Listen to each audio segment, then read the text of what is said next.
Shalom Jemaat CWC Gajah Mada dan Bread Life Listener. Banyak orang tidak suka menunggu, apalagi menunggu sesuatu yang tidak ada kepastian mengenai waktu, tempat, dan hasilnya. Tetapi tentu berbeda apabila yang ditunggu adalah sesuatu yang membahagiakan, misalnya menunggu kelahiran bayi dalam kandungan, menunggu hari perkawinan, dan sebagainya. Lalu, bagaimana sikap kita sebagai orang percaya saat ini menunggu kedatangan Tuhan Yesus Kristus yang kedua kali? Apakah pikiran kita dipenuhi pertanyaan-pertanyaan kapan, di mana, dan bagaimana? Tentu saja jawaban atas pertanyaan tersebut hanya ada dalam Alkitab sebagai firman Tuhan. Salah satunya dalam Kisah Rasul 3 ayat 21 berkata, Kristus Yesus tinggal di surga sampai pemulihan segala sesuatu, seperti yang difirmankan Allah dengan perantaraan nabi-nabinya yang kudus di zaman dulu. Firman ini memberitahukan kepada kita sebuah keyakinan dan pengharapan bahwa Dia yang telah mati, bangkit, dan naik ke surga akan datang kembali untuk memulihkan dunia dan segalanya ke dalam rencana keselamatan dan rencana kerajaan Allah. Ada 3 poin. Yang pertama, Yesus tinggal di surga.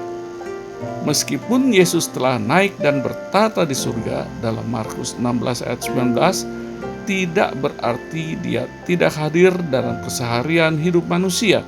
Dalam Yohanes 14 ayat 23, Dia menyertai kita. Dalam Matius 1 ayat 23, bahkan menyertai kita sampai akhir zaman. Dalam Matius 28 ayat 20.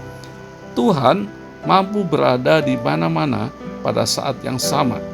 Ini berarti kehadiran ilahinya meliputi seluruh alam semesta.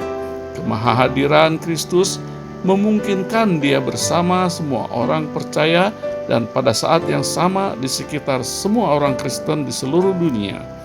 Dan demikian kita dapat berkomunikasi dengannya di manapun kita berada. Bagaimana supaya kita dapat merasakan kehadiran Tuhan Yesus? Datang kepada Tuhan Yesus dan membangun hubungan dengannya setiap hari, baik melalui pujian, doa, dan perundungan firman Tuhan, serta setia beribadah kepadanya, maka kita selalu merasakan kehadiran Yesus dalam keseharian kita.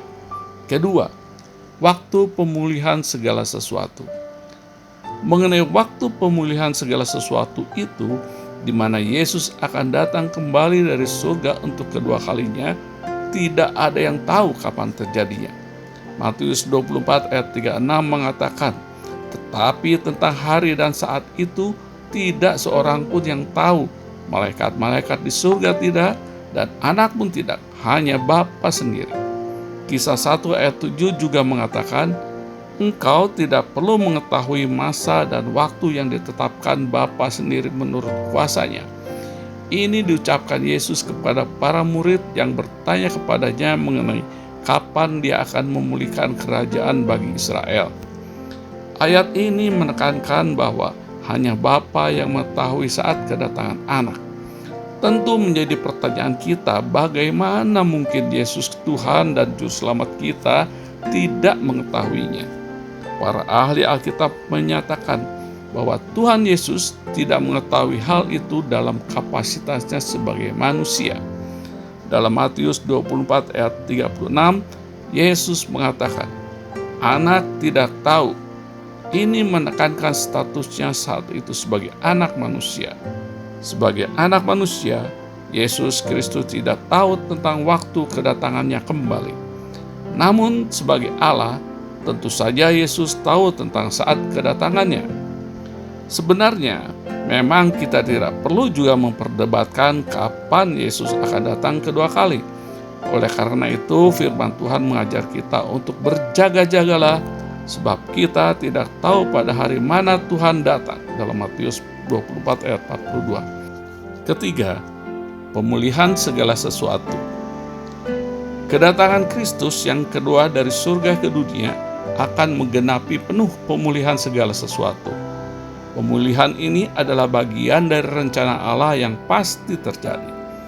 Pemulihan ini akan melahirkan dunia baru, di mana keadilan, kasih, dan damai akan bertahta dan berkuasa. Pemulihan akan memperbaiki kerusakan yang disebabkan oleh dosa. Kristus akan datang untuk memberantas kejahatan dan mendirikan kerajaan Allah di atas bumi yang bebas dari segala dosa. Pemulihan akan memperbaharui seluruh ciptaan kembali kepada keadaan manusia. Jemaat Tuhan dan pendengar Bread Life yang setia, saat ini kita hidup dalam zaman penantian. Kita harus bersyukur atas pemulihan yang telah terjadi dalam kehidupan kita. Dari manusia berdosa, kita dibenarkan dan diselamatkan. Kita harus percaya dan berdoa untuk pemulihan yang lebih besar dengan menjadi saksi dan memberitakan kabar baik yang menyelamatkan jiwa-jiwa yang terhilang. Kita juga harus menunggu dengan penuh pengharapan bahwa Tuhan Yesus Kristus akan kembali dan membawa pemulihan yang sempurna bagi seluruh alam semesta. Saat itulah kita akan bertemu muka dengan Tuhan Yesus dalam Yerusalem mulia, bumi baru dan langit baru. Selamat menanti dengan sukacita untuk mengalami pemulihan seutuhnya. Salam sehat rohani dan sehat jasmani. Tuhan Yesus memberkati. Amin. Merdeka!